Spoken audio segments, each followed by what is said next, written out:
Só o que não tem começo é sem fim. E essa é a identidade que eu sou e você é.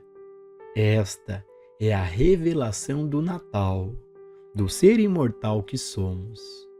Jesus não alegou para si um nascimento diferente ou uma criação diferente, mas falou de meu Pai e vosso Pai, reconhecendo que Deus era seu Pai e Pai de todos, e, portanto, todos são um na filiação divina. Ele disse: eu e meu Pai somos um. Antes que Abraão existisse, eu sou. Antes que o sentido humano de Abraão aparecesse na terra, eu sou. E esse eu sou teve seu início no princípio. Eu e o Pai somos indivisíveis, indivisivelmente um. E isso significa seu Pai e meu Pai. Esta é a revelação do Natal. Eu e o meu Pai somos um. Quem me vê, vê aquele que me enviou. E esta é a verdade de seu ser imaculado, de sua identidade concebida espiritualmente. Uma vez que você entende que Cristo Jesus não declarou uma identidade separada e a parte da sua ou da minha, você está vivendo a experiência do Natal e pode discernir a natureza da mensagem de Cristo, a revelação da filiação espiritual. Até que você compreenda a filiação espiritual, você não pode ter um Natal de verdade. E para você, o Natal continuará sendo um feriado pagão. Mas, quando você percebe a divindade do seu ser, a paternidade de Deus e a natureza espiritual do Filho, você entra na experiência do Natal. Você é despertado para a missa do Cristo. O segredo está na palavra eu. Eu vim para que todos tenham vida e a tenham em abundância. Eu, este Filho Divino ou Cristo, que é a sua identidade, é a eternidade e a perfeição do seu ser. Sem esse eu no centro do seu ser, sem essa divindade como a natureza do seu ser, onde está a sua imortalidade? Onde está o seu governo de Deus? A identidade humana morre para que o Cristo nasça.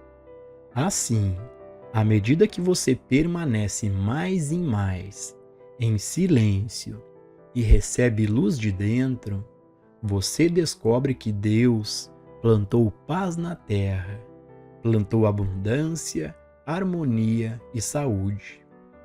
Ao olhar dos 5 sentidos físicos, no entanto, você não percebe a natureza deste universo espiritual. E você constrói um universo a partir do 2º e 3º capítulos do Gênesis.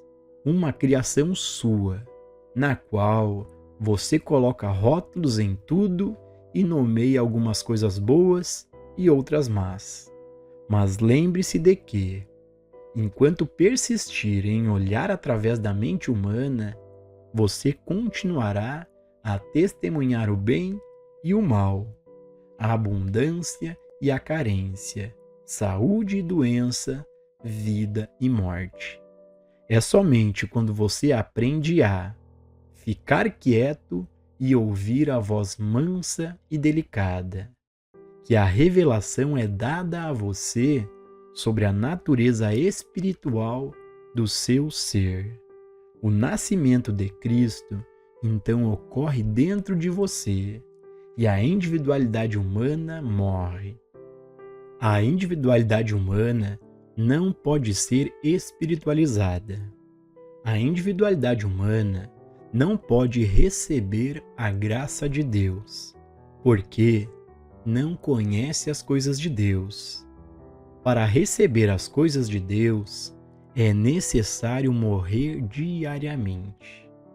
Olhar para o mundo e reconhecer a abundância infinita que existe é realmente morrer, em parte para a crença na abundância e na carência, porque é evidente que não há abundância e carência, há apenas abundância. O que o homem faz com essa abundância, entretanto, é uma história bem diferente. Mas a abundância está lá, pronta para pular em manifestação visível com uma mudança de consciência. Olhe constantemente para este mundo de abundância e você notará que parte de você, aquela parte de você que acreditava na falta, morreu. Assim é, à medida que mais e mais dessa mente que estava em Cristo Jesus se torna sua mente, por meio da escuta, por meio dessa experiência superior de oração, você é capaz de olhar para fora e discernir que saúde e integridade são a realidade. Em nenhum lugar no reino de Deus há um oposto. E é apenas na medida em que você é governado e moldado por esta crença em dois poderes que você experimenta o que é chamado de mundo humano, o mundo do bem e do mal. Você morre para a crença da mente humana somente quando é instruído pela voz mansa e delicada, pois esta voz tem uma oportunidade de revelar a sua natureza e sua presença, pois ela é o Consolador. Em certa medida, você morre para a sua humanidade ao ponderar sobre a natureza de seu Pai, que está no céu, de seu único Pai, permitindo-lhe assim ponderar a natureza de seu ser, aquele ser imaculadamente concebido e espiritualmente gerado, como a cristandade do seu ser, aquele que você nunca nasceu e nunca morrerá, que, como herdeiro de Deus, não vive pela força ou pelo poder, nem mesmo por suplicar a Deus, mas vive pela graça. Esta é sua filiação divina, sua vida individual que é vivida pela graça em virtude de ser um herdeiro e não pelo suor da sua testa. Comece a perceber que a razão do Natal é a revelação do seu eu, sua filiação divina. O Espírito de Deus que se manifestou por meio de Cristo Jesus é a prova de todos os tempos da natureza espiritual da sua identidade. A interpretação espiritual de dar. A prática de dar presentes teve origem quando os sábios e todos aqueles que tinham visão espiritual trouxeram suas ofertas ao menino Jesus. É este mesmo reconhecimento hoje que impele aqueles de visão espiritual a honrar um mestre espiritual. Presentes são trazidos para aquele professor também. Primeiro, eles são trazidos em agradecimento pelo bem que foi experimentado na sua vida individual. Mas depois, esses dons são trazidos por outro motivo, que é o reconhecimento da revelação da filiação divina. A quem quer que leve o seu presente, faça-o como um reconhecimento de sua identidade de Cristo. Em seguida, ofereça seu presente, não a seu filho, seu pai ou seu amigo, mas ofereça seu presente a Cristo, reconhecendo a identidade de Cristo daqueles a quem você dá presentes. Transforme o sentido comercial do Natal, mesmo com a sua chamada oferta material, em uma consciência espiritual do Natal, de forma que cada presente que você dê não seja de natureza materialista, mas uma oferta à cristandade do indivíduo. Se o fizestes a um destes meus irmãos, o fizestes a mim, o Cristo. Visto que você deu o seu presente ao menor destes, você o deu ao Cristo. Você não vê como você pode transformar a natureza de seu relacionamento de um para com o outro e, eventualmente, o relacionamento de todos no mundo através do reconhecimento desse relacionamento espiritual? Paz na Terra. A paz na Terra não virá pela conquista do poder ou pela posse do poder. A paz na Terra eventualmente virá por meio do reconhecimento de sua identidade espiritual e da minha. Não há outro caminho. O Natal é uma revelação de sua filiação divina, da natureza imaculada de seu ser desde antes da existência de Abraão e até o fim do mundo. Mas o Natal revela a necessidade de compreender a natureza espiritual e universal do seu ser, a concepção imaculada de todo o ser, por causa da paternidade de Deus e da irmandade do homem. E isso não pode acontecer enquanto pensamos em nós mesmos como seres humanos de diferentes raças, religiões e nacionalidades. Isso só pode acontecer quando não chamamos nenhum homem de Pai sobre a terra. Um é o nosso Pai que estás no céu. Esse Pai não é protestante, católico, judeu, vedanta ou budista. Esse Pai é o ser divino. Assim como você não é cristão, judeu ou budista, mas sim Filho de Deus, o ser crístico, o eu divino revelado. Mensagem de Natal. Muitas e muitas vezes, o Cristo apareceu na Terra como um indivíduo. Lao Tse, Buda, Shankara, Jesus, João, Paulo, Nanak e muitos outros. Agora, chegou a hora em que o Cristo deve aparecer como cada indivíduo. Essa é a atividade, a função, o propósito e a razão para a mensagem do caminho infinito. O caminho infinito foi enviado para preparar a consciência do mundo, não para a segunda vinda de Cristo, mas para a primeira vinda, visto que o Cristo nunca esteve na Terra como consciência universal, e o caminho infinito está preparando o mundo para a primeira experiência do Cristo como a consciência da humanidade. A mensagem que me foi dada é que o homem natural, o homem da terra, aquele homem que não recebe as coisas de Deus, deve ser substituído pelo homem que tem o seu ser em Cristo, o Filho de Deus. Ao longo das aulas de 1961 e 62, o assunto era levantando o Filho de Deus em você, exaltando o Filho de Deus em você. Isso não significa um você pessoal, mas você, a consciência da humanidade.